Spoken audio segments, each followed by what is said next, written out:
And what is the significance of Neely Fuller Jr. to you? Oh, whoa, that's a serious question right there.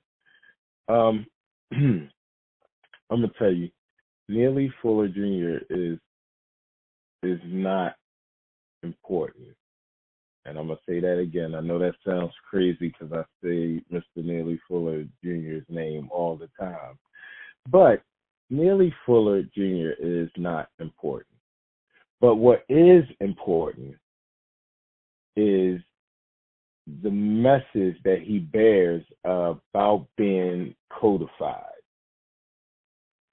And I say this all the time, and at first, actually, he says this all the time. It's not about Neely Fuller. It's not about following Neely Fuller. And when I used to hear him say that, I used to, think to myself like, what do you mean? I understand you don't want us to follow you, but how can you not take credit? And the longer I listen to him and talk to Mr. Fuller personally and on the show, I got a really good understanding of it's not about the man, it's about the plan. Dr. Henry Clark said it best: you bury the man and you continue to plan. All these things that we have been taught traditionally, I know it's going to be hard to break the habit of doing these things backwards. But Mr. Neely Fuller, and the importance of Mr. Neely Fuller is to show you the example of, hey, it can be done under the hardest conditions.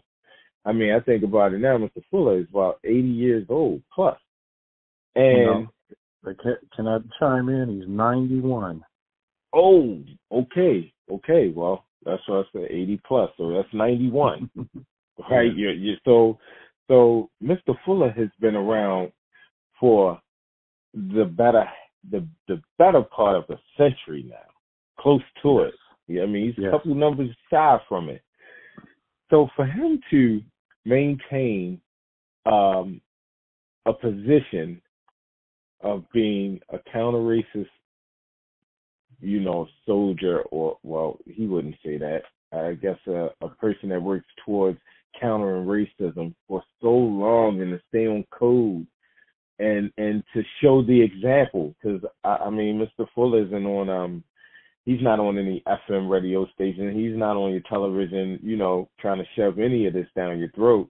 But he has stayed on course the whole time that I've known of him. So that is just a great example, I think, to any young person about staying focused. Even though I know Mr. Fuller says all the time he grades himself very poorly on staying focused. But I feel like that's the importance of even knowing a person like Mr. Fuller, or being interacting with him, or even having a conversation with him. He's a really, really, really valuable asset